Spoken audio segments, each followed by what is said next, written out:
सावधान। ओम नमः सिद्धिभ्यः। ओम नमः सिद्धिभ्यः। ओम नमः सिद्धिभ्यः।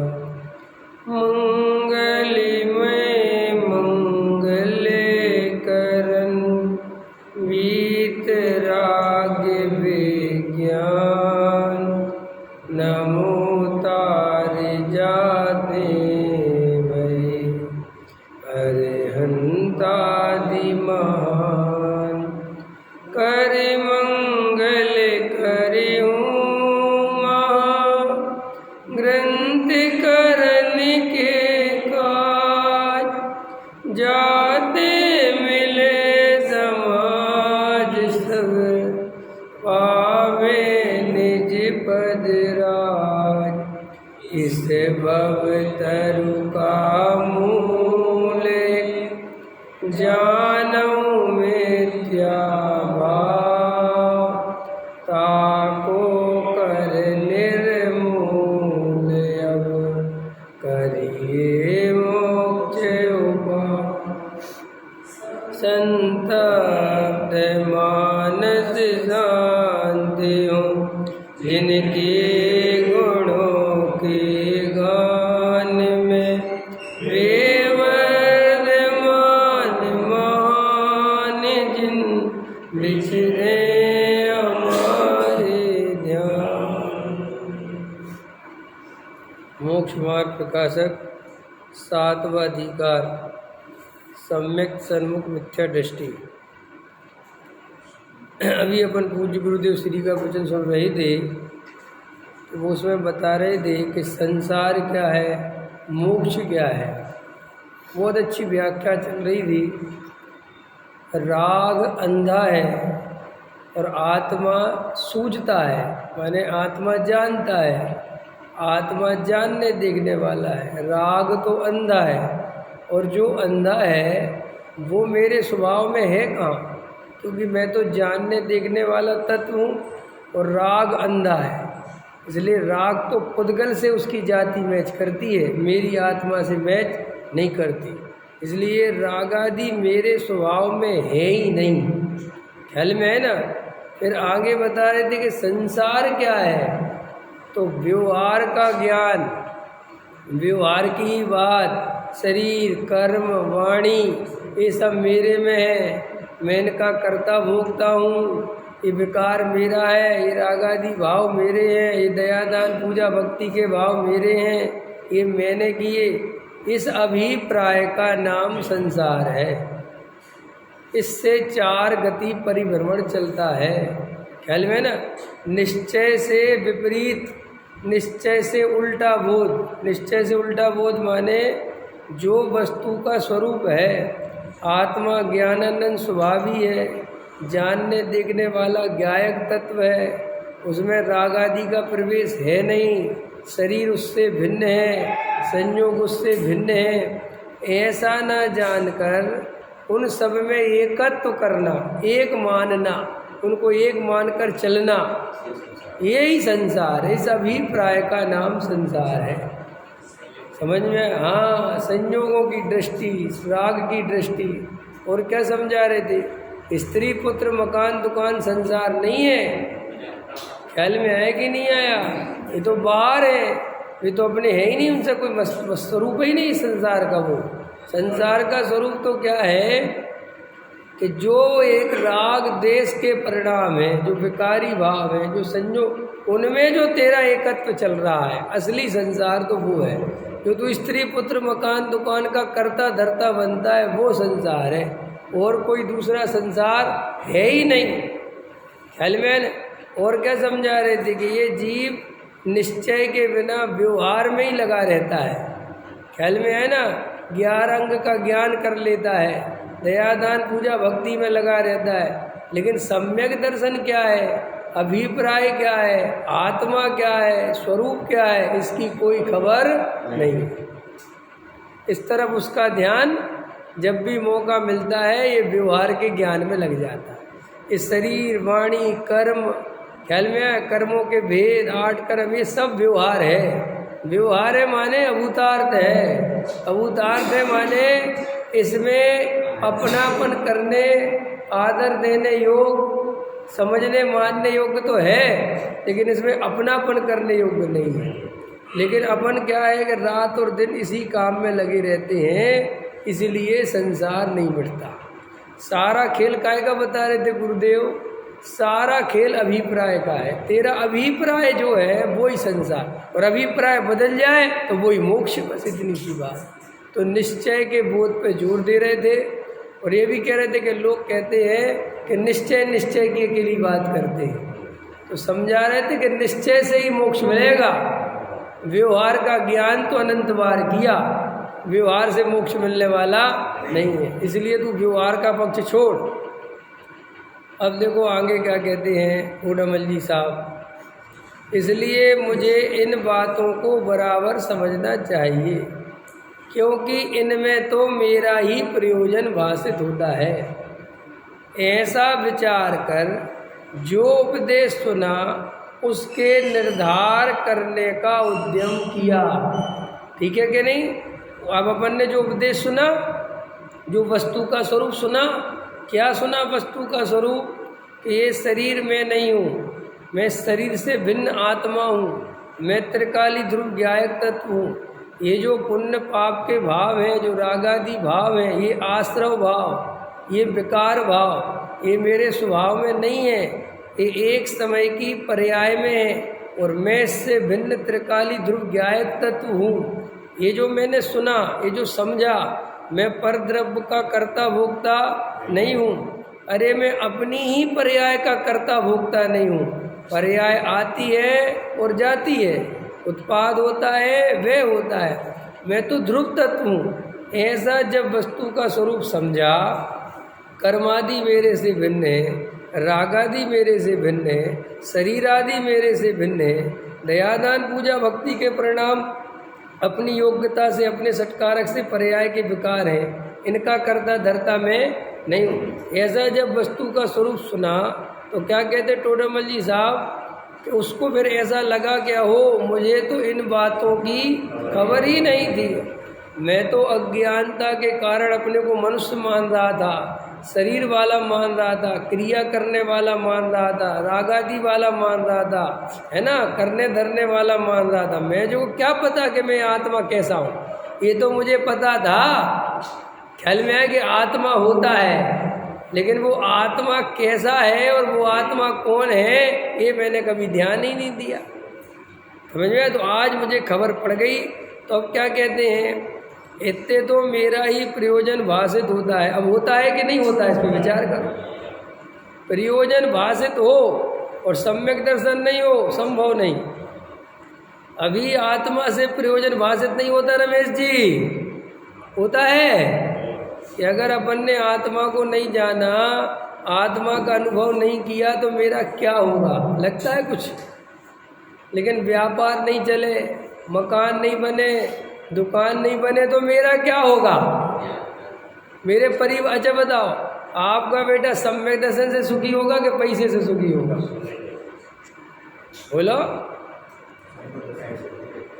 विचार करो। जिस जमीन में, जिस जायदाद में तुम अहम कर रहे हो ना, ये मेरी है, मेरी है, ऐसा अहम करने वाले उस जमीन पे, उसी जमीन पे, जिस मकान में तुम रह रहे हो, उसमें तुमसे पहले मेरी है, मेरी है, मेरी है, मेरी है, मेरी है कहने वाले हजारों मर गए। वो तो वही है, पर रजिस्ट्री में नाम चेंज होता है। समझ में आया कि नहीं आया? क्या होता है रजिस्ट्री में? है, रमेश जी को एक मकान बेचा मैंने, पहले वो मेरे नाम था, अब रमेश जी के नाम है। मकान तो वही है ना। अब ये कह रहा है मेरा, कल तक कहता था मैं मेरा, अब ये जिस दिन बेचेंगे वो तीसरा कहेगा मेरा, चौथा कहेगा मेरा, और फिर एक दिन ऐसे ही मेरा करते करते पर्याय बदल जानी। अब ऐसा जीव को लगे तो कहाँ राग करे, कहाँ एकत्व करे, किसमें एकत्व करे, क्या रखा एकत्व करने में? अरे अगर असली तुम्हें धर्म समझ में आए तो तुम्हें अपने बेटे को जायदाद जोड़ के देने के भाव की जगह इसे सम्यक दर्शन हो जाए, ये भाव आएगा। संपत्ति से कोई सुखी हुआ है क्या? पुण्य के उदय से कभी कोई जीव सुखी नहीं होता। कल मैं गहरा विचार कर रहा था कि ये जैनी जो है इतने ये मान कसाए के पीछे क्यों पड़े रहते हैं। हल में है कि नहीं है? मंदिरों में दान देंगे तो बोलियाँ लगवाएंगे, पंच कल्याणक में किसी को इंद्र बनना है, किसी को स्वधर्मेंद्र बनना है, पंखा भी देंगे तो नाम लिखवाएंगे, कुछ सबको नाम चाहिए। मैंने कहा यार जैनियों को नाम की बीमारी इतनी है क्यों? मैं कल इसी पे विचार कर रहा था कि ये प्रॉब्लम क्या है। तो फिर ख्याल में आया कि प्रॉब्लम ये है कि जैनियों का जब पुण्य का उदय बढ़ता है तो ये सप्त व्यसनी तो होते नहीं समझ में आया। अब कसाएं तो उछलती हैं, अब पैसा बढ़ेगा तो कुछ करने का तो मन करेगा। तो जो अन्नमति हैं वे तो क्लबों में जा रहे हैं, समझ में आया, सप्त व्यसनों में लग गए, पैसा उड़ा रहे हैं। ख्याल में है ना, नाना प्रकार के उनको। अब इसके तो भाई पैसा तो बढ़ रहा है ख्याल में, लेकिन अब व्यसन तो करता नहीं क्योंकि बनिया बुद्धि है कि बर्बाद हो जाऊंगा और पैसा। तो अब इसको मान कसाए तो जोर मारती है, तो मान कसाए कहाँ मिलेगी? वो मंदिर में मिलेगी। अब कहाँ दे दान? तो यहाँ डबल दिमाग लगाता है कि यहाँ दान देंगे तो मान भी मिलेगा, इज्जत भी मिलेगी और अगला भाव में भी काम आएगा। समझ में आए कि नहीं? पूरे बुद्धि से चलता है ना। तो जितना ज़्यादा पुण्य का उदय, तो मैं देखता हूँ कई लोगों को कि उनके पास सब है, कोई पुण्य के उदय की कमी नहीं है, कोठियाँ खड़ी हुई हैं, लेकिन वो पुण्य के उदय में होने पर वे लोगों को पकड़ते फिर रहे हैं, घेरते फिर रहे हैं। तो मेरी सुनो, तो मेरी सुनो। कोई मंदिर के मंत्री बनने की दौड़ लगा रहा है, कोई कुछ कर रहा है, वे शांति से घर में बैठ नहीं पा रहे क्योंकि वो पुण्य का उदय बैठने ही नहीं देता। कुछ तो चाहिए, पुण्य का उदय आए तो कहीं तो दिखाएं कि हम कुछ हैं। तो अब कैसे दिखाएं बताओ? समझ गए आप? पकड़ में नहीं आई। राग उत्पन्न हुआ तो उसने तो सप्त व्यसन में अपने राग की पूर्ति कर ली, विषय भोगों में। ये विषय भोग तो भोगता नहीं, तो ये विषय भोगों की जगह ये मान आदि को भोगने में लग जाता है। नेतागिरी, अपना मंदिर में हमारी चलाएंगे, अपना मंदिर बनाएंगे, ये करेंगे, वो करेंगे। और अब आजकल प्रवचनकार बनने लग गए। अब आजकल क्या बीमारी चल गई है सेठियों को? ये पुण्य का उदय आ गया, थोड़ा शास्त्र पढ़ लिया या कोई बढ़िया नौकरी वोकरी तो प्रवचन करेंगे। अब आजकल प्रवचन के लिए श्रोता नहीं मिलते क्योंकि श्रोता की कमी हो गई, वक्ता ज़्यादा हो गए। सो घेरते फिरते हैं, जबरदस्ती बुलाते फिरते हैं, समझाते फिरते। अरे हमारी तो सुनो, तुम तो हमारे प्रवचन में आया करो, हमारी सुना करो। हेल में है कि नहीं है? तो ऐसे वास्तव में गहराई से विचार करो तो ये पुण्य का उदय बिल्कुल कोई काम का ही नहीं है। पुण्य का उदय माने जीव को ज़्यादा भ्रमित करता है कि मैं सुखी हूँ, करता है कि नहीं? पुण्य का उदय हो तो जीव ज़्यादा भ्रमित होता है कि मैं सुखी हूँ। उसको ये बात कम समझ में आती है कि संसार में दुख है। ऊपर ऊपर से तो बोलता है, लेकिन पुण्य के उदय में उसे लगता है सब ठाठ है, अन्य जीव दुखी है, मैं तो सुखी हूँ। इसलिए देखो क्या कहते टोडरमल जी, इसमें तो मेरा ही प्रयोजन भाषित होता है कि नहीं होता है? बोलो अरविंद जी, होता है प्रयोजन भाषित कि पैसा बनाने में प्रयोजन भाषित होता है? सही बता ना, हृदय पे याद रख। सम्यक दर्शन में प्रयोजन भाषित नहीं होता। मैंने कल रात में कहा था कि अरे पर्याय की चिंता करता है सो कर, हम मना नहीं करते, लेकिन एक ही पर्याय की क्यों करता है? पर्याय एक ही थोड़ी है। बोलो, इस पर्याय की चिंता करते हो ना, तो यही पर्याय के लिए क्या आगे पर्याय खत्म है? अभी गुरुदेव ले रहे थे, ये दया दान पूजा भक्ति व्रतशील संयम से क्या होगा कि मर के मनुष्य का शरीर बदल के देव का शरीर हो जाएगा, लेकिन रहेगा तो आत्मा वही का वही। आत्मा को कैसे बदलेगा? ऐसे ही आदमी पैसे से, पुण्य के उदय से कितनी बड़ा मकान बना ले, कितनी बड़ी दुकान बना ले, खूब जो कुछ हो सकता है कर ले, लेकिन अंदर तो जो आत्मा में दुख चल रहा है वो तो थोड़ी मिटेगा। जो आकुलता चल रही है वो मिटेगी थोड़ी? मिटती है क्या? बोलो, मिटती है क्या? 1 करोड़ वाला 5 करोड़ बनाना चाहता है, 5 करोड़ वाला 10 करोड़ बनाना चाहता है, 10 करोड़ वाला 20 करोड़ बनाना चाहता है। इसका मतलब ये है कि ये उपाय नहीं है आकुलता मिटाने का।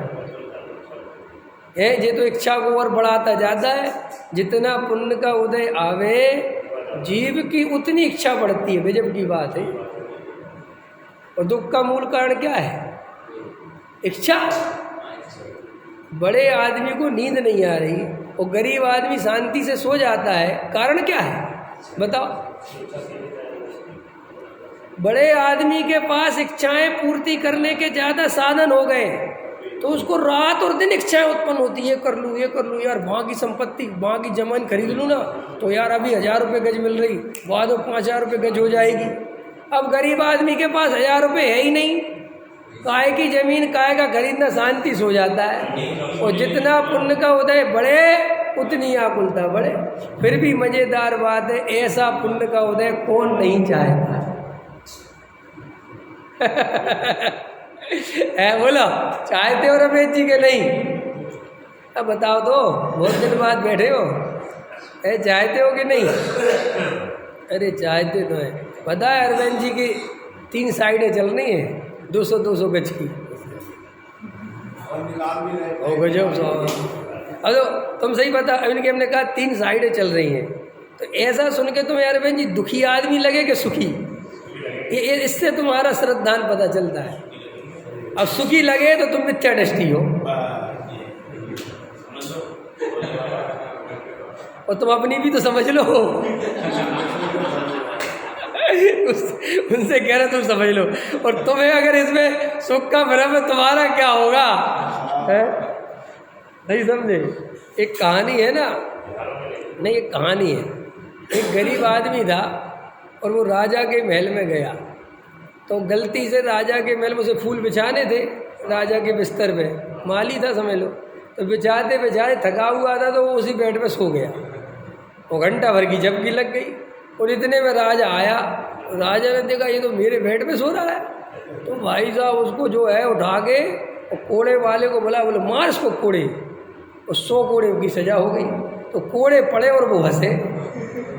तो राजा ने कहा भाई क्या बात है, तुझे दर्द नहीं? बोला दर्द तो हो रहा है, लेकिन मैं ये सोच रहा हूँ मैं 1 घंटे सोया तो 100 कोड़े की सजा है, तुम तो इसमें रात दिन सो रहे, तुम्हारा क्या होगा? समझ में आया कि नहीं आया? अरे विचार तो करो। ये परिग्रह सुख का कारण दिख रहा है इसलिए सम्यक दर्शन नहीं हो रहा। ये परद्रव्य सुख का कारण दिख रहा है इसलिए सम्यक दर्शन। वो क्या है? सम्यक दर्शन क्यों नहीं होता? अपने ध्रुव चैतन्य स्वभाव के अवलंबन से ही मैं सुखी होऊंगा, और वो ही मेरी सत्ता है, वो ही मैं हूँ। मुझे परद्रव्य से क्या लेना देना? मैं अनादि अनंत नित्य रहने वाला पदार्थ हूँ और मैं चैतन्यमयी वस्तु हूँ। जानना देखना मेरा स्वभाव है। ये जगत का परिणमन अपने अनुकूल होता है या प्रतिकूल होता है, ये मान्यता मिथ्यात्व है। ख्याल में है ना? जगत का परिणमन तो जैसा होना है वो स्वयं होता है, उसमें मैं क्या करूँ? और अपनी वस्तु को अपना माने। सब आत्मा में कोई आनंद तो आता नहीं। आनंद इसलिए नहीं आता आत्मा में कि पर द्रव्य से सुख की लेने की आदत है, अपने में संतुष्ट रहने की आदत नहीं है, लालची है ना। जैसे अपन तत्व ज्ञान में उतरे, वेद ज्ञान में उतरे, तो वहाँ पर भी कुछ पाना चाहता है। क्या करना चाहते हम?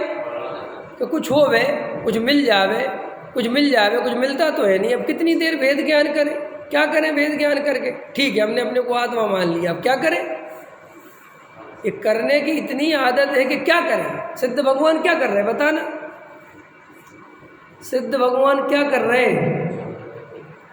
हैं? क्या कर रहे हैं? सिद्ध भगवान के तिंद्रिय सुख बह रहा। क्या सुख बह रहा है? तिंद्रिय सुख। क्या हो रहा है? अरे भाई सारे जगत में राग देश टूट गए, बीतराग भाव प्रकट हो गया, यही तो सुख है। आकुलता मिट गई, परद्रव्य में से एकत्वमत्व निकल गई, यही तो सुख है। वो क्या? तो ऐसा अपन करते हैं तो अपन को सुख क्यों नहीं मिलता? क्योंकि अपन सुख की व्याख्या कुछ और समझ बैठे हैं। अपने को इंद्रिय के सुख, 5 इंद्रियों के सुख भोगते भोगते ऐसे आदत पड़ गई है कि जैसे रसगुल्ला खाने में मजा आता है, ऐसा कुछ मजा आत्मा में आवे, है कि नहीं? कुछ तो हो। हम अपनी आत्मा को जाने और 10 लोग सम्मान देने खड़े हो जाएं, तो चलो यही फायदा है। कुछ तो फायदा हो ना। ऐसे बैठे रहो एकांत में शांति से, क्या मिलता है? ना तो कोई पूछता है ना कोई देखता है, बैठे रहो। तो कई लोग तो बेचारे सबके सामने ध्यान करते हैं, अकेले में नहीं करते। वो कहते सबके सामने करो, कुछ तो फल मिलेगा। इसलिए लोगों को एकांत वाला धर्म अच्छा नहीं लगता, भीड़ वाला धर्म अच्छा लगता है कि नहीं लगता? देखा उसमें, अरे कुछ तो मिला, तुमने खड़े खड़े पूजा करी और कोई देखे ही नहीं, तो तुम्हें पूजा में मजा नहीं आएगा। और कभी तुम्हें विश्वास नहीं हो, तुम अकेले मंदिर आओ और ऐसे टाइम पे आओ जब कोई देखने वाला हो ना हो, तुम्हें ना भगवान अच्छे लगेंगे, ना पूजा अच्छी लगेगी, ना कुछ मजा आएगा। कि क्यों? कि कोई आपके अभिप्राय में ये वासनाएं चलती, अपने को पता नहीं चलता। आप कितने काम दूसरों को दिखाने के लिए करते हो, आप कितनी बातें व्यर्थ की दूसरों को रिझाने के लिए बोलते हो, आप कितनी एक्टिविटी दूसरों के प्रभावित करने के लिए करते हो, आपको पता ही नहीं चलता। ये सब आपको अपने अभिप्राय में जाके चेकिंग करनी पड़ेगी, तब समझ में आएगा कि मैंने ये बात किस अभिप्राय से बोली, ये क्रिया किस अभिप्राय से करी, ये तब समझ में आएगा। सम्यक दर्शन कोई कठिन नहीं है, लेकिन वो कठिन इसलिए हो गया है कि हम जिस तरीके से अपना जीवन जीते हैं उसमें सम्यक दर्शन होना दुर्लभ है।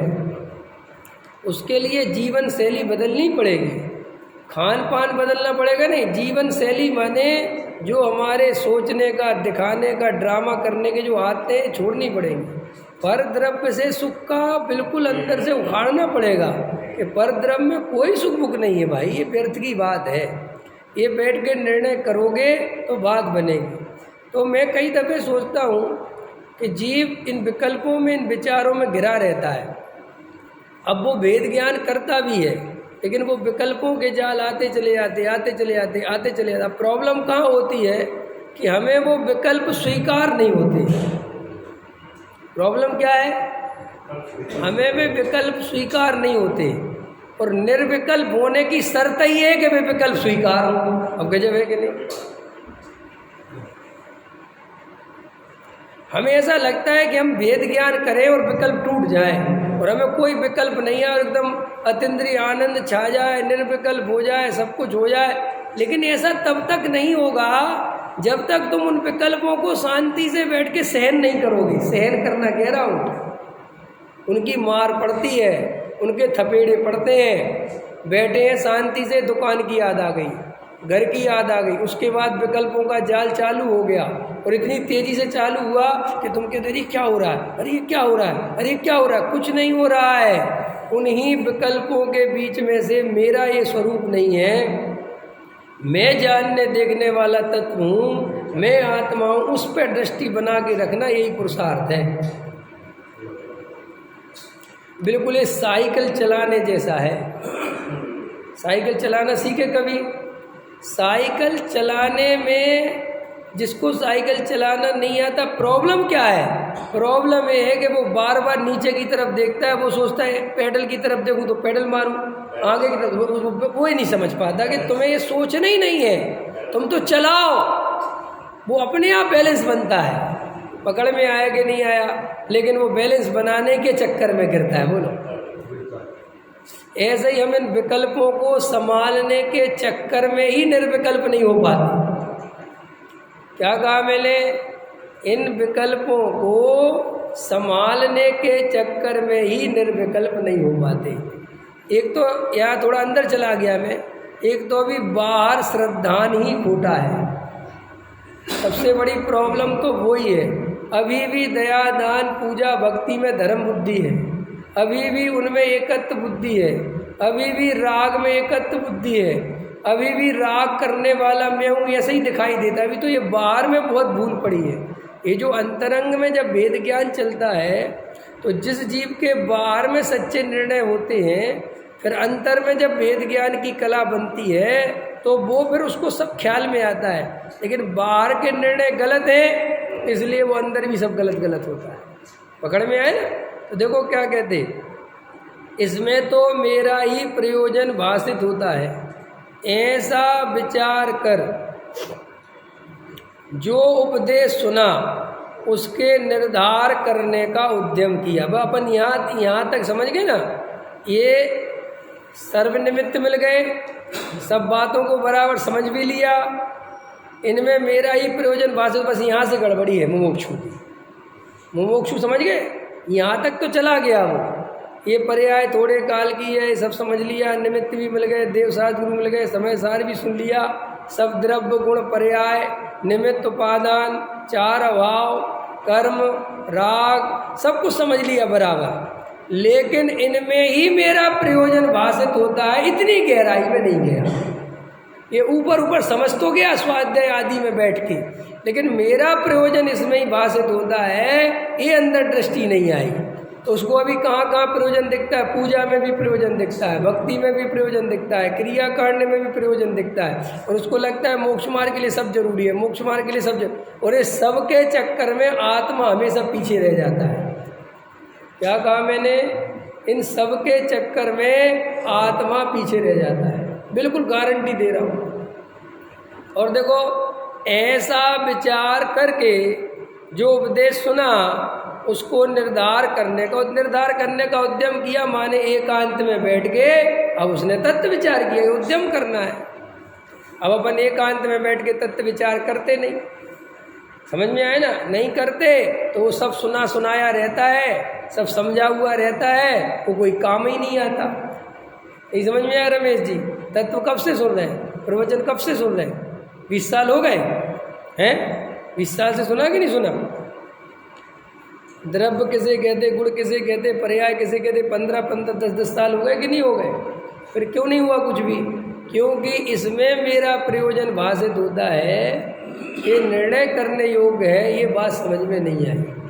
हम मोक्षु बन के क्या करते हैं, थोड़ी सी क्रिया सुधार लेते हैं, थोड़ा कान भीन सुधार लेते हैं और रोज स्वाध्याय में बैठने लगते हैं, और इतना करके संतुष्ट हो जाते हैं।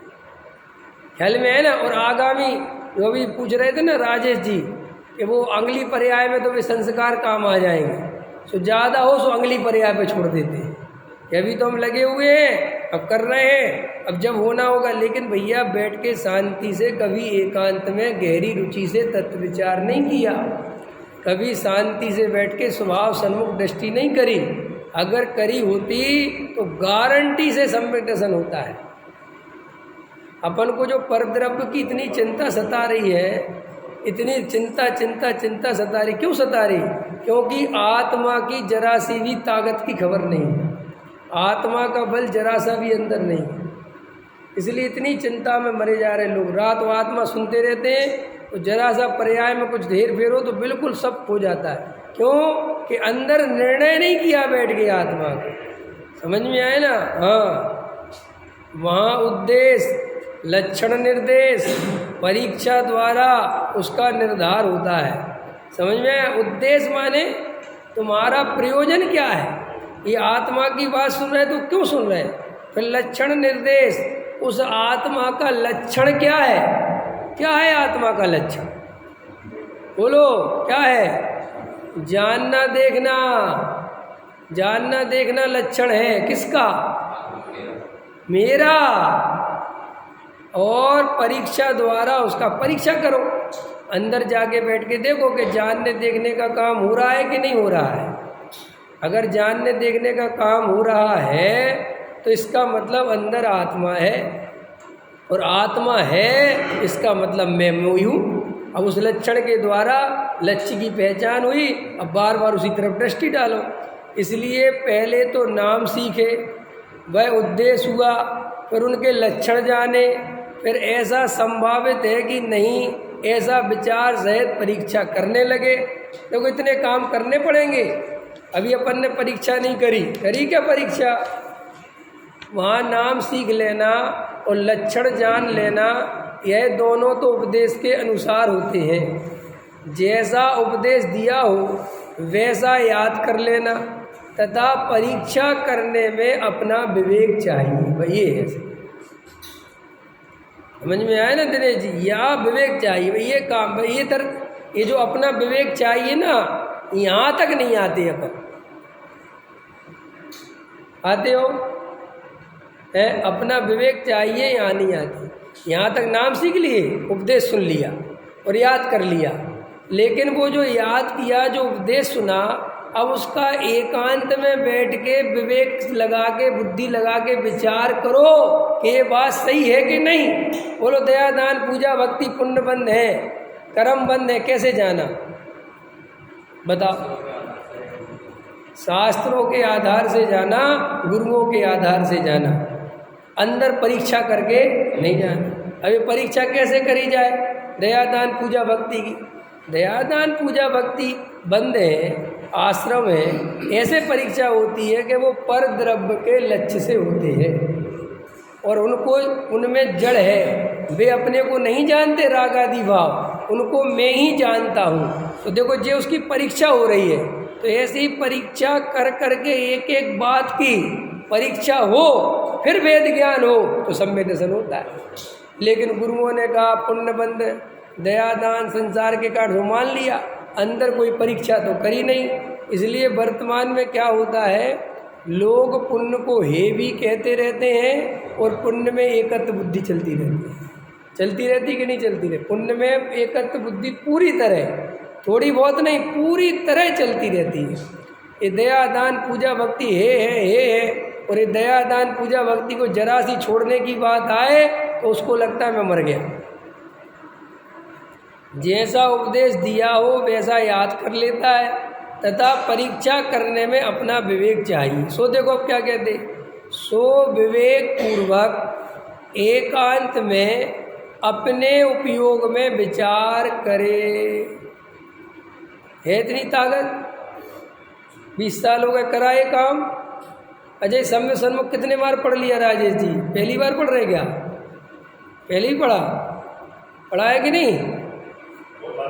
बहुत बार पढ़ लिया, और अब एक बार और पढ़ लेते हैं, है ना? अरुण जी पढ़ा है क्या है?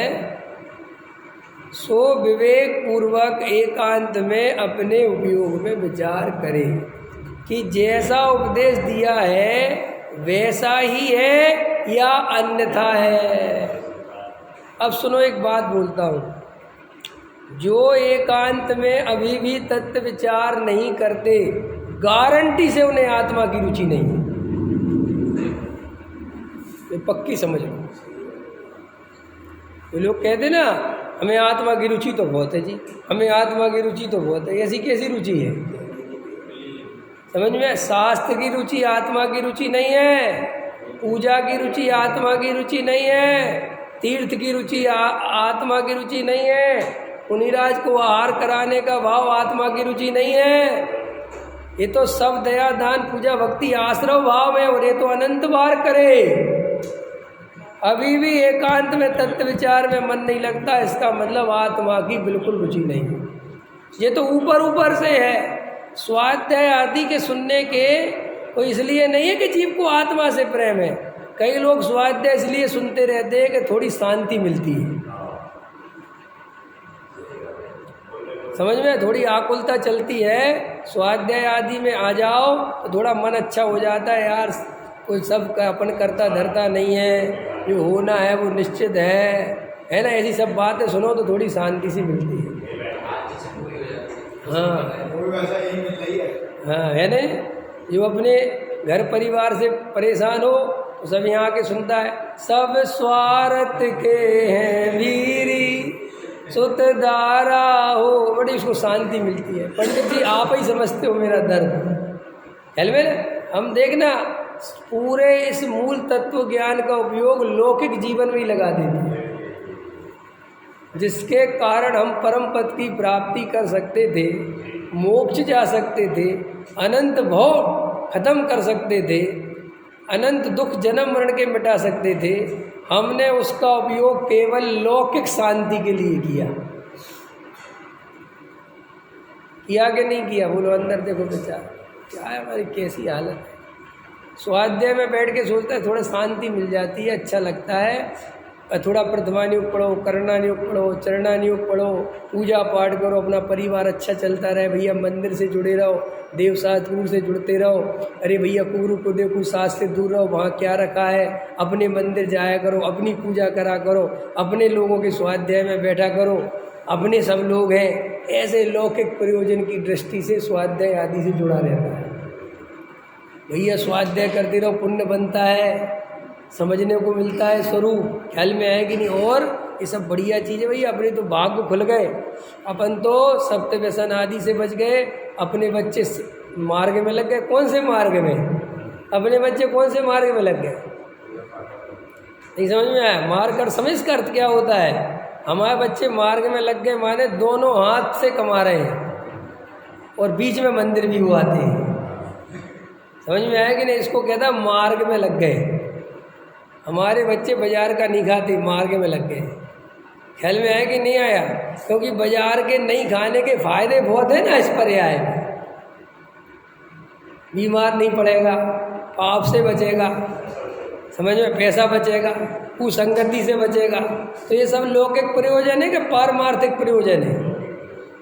और इन्हीं लौकिक प्रयोजन के कारण तुम बच्चे को पाठशाला, स्वाध्याय, ये वो सब अंदर अभी खुद का भी अभिप्राय यही है। जब खुद को अपने सम्यक दर्शन की चिंता नहीं है तो दूसरे के क्या होगी? तो बस बताओ। तो ये सोचता है कि तुम बस ये सब देखना, विचार करना, तो आपको समझ में आएगा कि हमने मूल तत्व ज्ञान का क्या।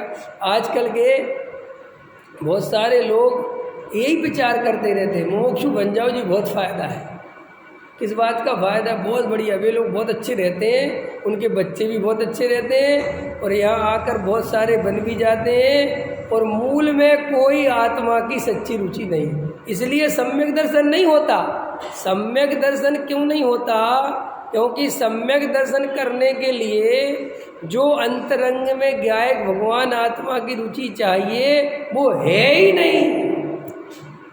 ये तो ऊपर ऊपर का बेस है। अच्छे शास्त्र वास्त्र बढ़िया मंदिर स्वाध्याय, इसमें खुश होते हैं। तो देखो एकांत में, देखो टोडामल जी की भाषा है। सब लोग मेरे से पूछते रहते हैं, आप एकांत पे बहुत जोर देते हो। ये मैं नहीं देता, ये देख लो भैया, टोडामल जी साहब दे रहे हैं। और टोडामल जी साहब नहीं दे रहे हैं, अनंत ज्ञानियों ने यही उपदेश दिया है। एकांत पूर्वक एकांत में अपने उपयोग में विचार करे कि जैसा उपदेश दिया है वैसा ही है या अन्यथा है। और बिना विचार करे मान लेता है, ये महामिथ्यात्व है। भक्त बोलो, वीतरागता सुखरूप है कि दुखरूप है? सुखरूप। कैसे माना? परीक्षा करके माना कि शास्त्रों से पढ़ के वीतरागी कुल में जन्म लेके माना? अपना विचार करो, बोलो। एक एक बात अगर पूछूंगा ना तो आपको ख्याल में आएगा कि ये सारे उत्तर हम शास्त्रों के आधार से दे रहे हैं, हमारे अंदर कोई उत्तर नहीं है, हमारा अपना कोई उत्तर नहीं है। बोलो, ये हकीकत है ना। तो यही तो इसलिए तो कहते कि तुम्हारे अंदर से उत्तर आवे, उसके लिए तुम्हें परीक्षा करनी ही पड़ेगी। एकांत में तत्व विचार करना ही पड़ेगा। इसके अलावा देखो भाई, गाफिल मत हो, भ्रम मत पालो। मोह बहुत गहरा है, उसके जो है हाथ बहुत लंबे हैं। अनादि काल से अपन भटकते भटकते भटकते भटकते इस पर्याय में आ गए हैं। और यहाँ पर भी ये जो तत्व ज्ञान मिला है, इसमें भी ऊपर ही ऊपर घूम घाम के चले जाएंगे तो ये भव का अंत कभी नहीं हो। अभी बहुत मुश्किल से तत्व ज्ञान हाथ में आया, बहुत मुश्किल से। इसलिए सब विकल्प छोड़कर एकांत में गहरा तत्व अभ्यास करो। ये देखो टोडामल जी साहब अपने को समझा रहे हैं विवेक पूर्वक। ये विवेक पूर्वक शब्द क्यों लिया? एकांत में अकेले विचार करने की बात नहीं है, विवेक पूर्वक। विवेक पूर्वक माने अंदर पूरा वस्तु का स्वरूप पता होना चाहिए। अगर आधा अधूरा वस्तु का स्वरूप पता होगा और एकांत में बैठ के खूब विचार करते रहोगे तो भी कुछ नहीं होने वाला। इसलिए प्रॉपर वस्तु का स्वरूप समझो। मैं ऐसे बहुत से ज्ञानी ध्यानियों को जानता हूँ, साधु संतों को जानता हूँ, योगियों को जानता हूँ, जिन्हें वस्तु स्वरूप की खबर नहीं है और एकांत में खूब ध्यान लगा रहे। क्या होने वाला उस ध्यान से, बोलो? अच्छा, द्रव्यलिंगी एक बात बताओ, 3 बार सामायिक करता होगा कि नहीं है? तो ध्यान लगाता होगा कि नहीं? तो वो सफल क्यों नहीं होता? क्योंकि वस्तु स्वरूप नहीं समझा। इसलिए पहले गहराई से वस्तु का स्वरूप समझो, और जो वस्तु का स्वरूप समझ रहे हो उसमें परीक्षा करो कि हमने कहीं गलत तो नहीं समझ रखा है। हमें पूरा वस्तु स्वरूप की क्लियरिटी है कि नहीं।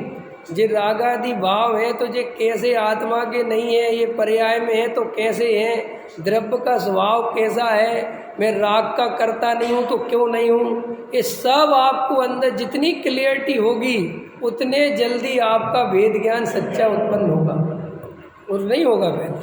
ठीक है ना? देखो, एकांत में अपने उपयोग में विचार करें विवेक पूर्वक, वहाँ अनुमान आदि प्रमाण से बराबर समझे। अब कैसे समझे? अनुमान आदि प्रमाण क्यों लिया, प्रत्यक्ष क्यों लिया? क्योंकि भाई अभी प्रत्यक्ष तो आत्मा दिखेगा नहीं, समझ? तो अनुमान आदि भाव जो जो ये चल रहा है उससे देखा, उसने लगाया कि देखो ये रहा राग, ख्याल में है ना, और ये ज्ञान स्वभाव, ऐसा वहाँ पर वस्तु स्वरूप का बार बार विचार करे। अथवा उपदेश तो ऐसा है और ऐसा ना माने तो ऐसा होगा, ऐसा ना माने तो ऐसा होगा। अगर राग को अपना स्वभाव मान लूँ मैं तो क्या प्रॉब्लम आएगी? अगर मैं राग आदि का कर्ता बन जाऊं तो इसमें क्या दिक्कत आएगी? अगर राग आदि को अपना क्यों नहीं मानना, ये क्यों कहा गुरुदेव ने, ये राग आदि को आश्रव भाव में क्यों डाला? समझ, ये सब अपने अब विवेक का उपयोग करना पड़ेगा। ये नहीं कि तुम इसका उत्तर शास्त्रों से खोजने लगो। शास्त्रों में तो कह दिया कि राग आदि तुमसे भिन्न है, अब तुम्हें अंदर विचार करना है कि ये भिन्न कहा क्यों, इसे आश्रव भाव क्यों कहा। नहीं समझ में? आश्रव की परिभाषा बोलो, क्या है आश्रव? जिससे दुख उत्पन्न हो, दुख की अनुभूति हो, उसका नाम आश्रव है। तो राग आदि भाव में दुख की अनुभूति होती है कि सुख की? समझ में आया? ये है आश्रव, और मानना सुख की अनुभूति, ये है मिथ्यात्व। समझ में आया? पकड़ में आया कि नहीं आया? जो भी राग आदि भाव हो उनमें आकुलता होती है कि नहीं होती? चलो जब बता, पूजा भक्ति में आकुलता होती कि नहीं होती? होती है कि नहीं होती है? होती है, लेकिन इतना गहरा विचार ही नहीं है कि वो आकुलता पहचान सके। ये समझे? तो ऐसा देखो, उसमें इनमें प्रबल युक्ति कौन है और निर्बल युक्ति कौन है? अब निर्बल युक्ति कौन है कि दयादान पूजा भक्ति करो, धर्म हो जाएगा। समझ में आया कि नहीं? सम्मिश्र का पहाड़ चढ़ो, 4 गति परिभ्रमण से बच जाओगे। तो इसमें श्री गुरु कहते विचार करो कि ये संभव है क्या? अगर हम सम्मिश्र का पहाड़ चढ़ेंगे और 4 गति परिभ्रमण से बच जाएंगे, क्या ये वास्तविक हो सकता है? तो ऐसे जो प्रबल युक्तियाँ हैं उनका और जो निर्बल युक्तियाँ हैं उनका गहराई से विचार करो कि इनमें से वास्तविक बात कौन सी हो सकती है। इन पंडितों के भरोसे, किसी के भरोसे नहीं रहने की ज़रूरत है। अपना खुद का विचार करो तुम तो बैठ के। मैं कुछ भी कहूँ, तुम्हें अपना विचार खुद का होना चाहिए, निर्णय अपना होना चाहिए। अगर तुम्हें दया दान पूजा भक्ति में मज़ा आ रहा है तो फिर आने दो, समझ में? घबराओ मत। किसी के कहने से ना पूजा छोड़ो और ना किसी के कहने से करो। लेकिन अपन रात दिन क्या करते हैं बोलो? आप देखोगे, आप 99% काम दूसरों के चक्कर में कर रहे हैं। 99% काम कह रहा हूँ मैं, आप सिर्फ दूसरों के चक्कर में कर रहे हैं। आपको अंदर में कुछ खबर ही नहीं है ये करना कि नहीं करना। वो लोग गंदोदक लगाते हो, आप क्यों लगाते हो? सोचो, आप जो कुछ भी ये क्रियाएं करते हो मंदिर में, ये आप देखोगे कि आप अंदर से नहीं करते, ये तो देख देख के नकल करना सीख लिए। पहले गंधोदक यहाँ लगाते थे, पर किसी ने कह दिया नहीं नहीं नहीं नहीं सिर्फ यहाँ लगाओ, तो यहाँ लगाने लग गए। अब कोई कह देगा गंधोदक लगाना ही नहीं चाहिए, तो लगानी छोड़ दो। समझ में है ना? तो अपना खुद का कोई विचार नहीं है। सबने कहा खड़े खड़े पूजा करो, तो खड़े खड़े चालू हो गए। फिर किसी ने कह दिया अरे भैया काय को पैर तोड़ते हो, बैठ के करो शांत, तो बैठ के करने लग गए। किसी ने कहा मुकुट पहन लो, तो मुकुट पहन लिया। किसी ने कहा पैसे से दान, ये सब अंदर में जो दूसरे कहते हैं वैसा करता है, अंदर में खुद का कोई विचार नहीं। ये टोडामल जी समझा रहे हैं कि भैया अपनी युक्ति लगाना, खुद विचार करना, खुद समझना, खुद तर्क युक्ति लगा के निर्णय करना, दूसरे के निर्णय पर मत चलना। और जो दूसरे के निर्णय पे चलेगा वो कहीं नहीं पहुंचेगा। ठीक है कि नहीं? अपन को पैसे वाला क्यों बनना है? बोलो अच्छा सही बात, क्यों बनना पैसे वाला? आप कभी देखना आपका ये विचार है ही नहीं खुद का। इस समाज में सब पैसे वाले बनने में लगे हैं, सब पैसे कमाने में, इसलिए तुम पैसा कमाने में लगते हो। अंदर से तुम्हें कुछ खबर ही नहीं है कि पैसे का करना क्या है। जैसे मान के चलो अभी यहाँ पर 4 लोग बैठे, तुम शांति से बैठे हो, और दिनेश जी ने कहा मेरे 3 मकान हो गए, इनने कहा मेरे 5 मकान हो गए, इनने कहा 6 मकान हो गए, इनने कहा 7 मकान हो गए, इनने कहा 8 मकान। तुम्हें अपने आप लगने लगे यार मेरे भी होने चाहिए। ऐसे हमारे त्याग व्रत है। 4 लोग कहें हमारी नहीं लेते, हमारी नहीं लेते, हमारी नहीं लेते, इसको अपने आप लगने लगता है यार मैं ही अकेला पापी हूँ क्या, मैं भी नहीं लूँगा। ऐसे होता है कि नहीं होता? बोलो। सब दान देते हैं तो ये अपने आप देता है। देख हम देख, हाँ, ये सब टोडामल जी साहब कह रहे हैं तुम बैठ के विचार करोगे तो एक एक बात समझ में आने लगेगी, और आएगी तो बस यहीं से रहस्य खुलेगा, सब में दर्शन होगा। यही सब में सन्मुख की चर्चा है। अपने को गहराई से बैठ के जो ये तत्व ज्ञान मिला है, एकांत में बैठ के तत्वाभ्यास करो, गहराई से विचार करो, ज़्यादा मत उलझो। कि जो बात अपने को समझने मिली है अगर समझ सको तो समझ लो। और ये भी बात मैं समझता हूँ कि जब तक तुम्हारा उपादान नहीं आएगा, तुम्हारी योग्यता नहीं होगी, तो मैं ये बात मैं कितने ही समझाऊँ, समझ में आने वाली नहीं है। इसलिए अब उसमें तो मैं कुछ कर नहीं सकता, लेकिन यही भरोसा है कि जिसकी योग्यता होगी वो समझ जाएगा, और नहीं होगी तो नहीं समझेगा। सहजानंदी सोद जरूरी।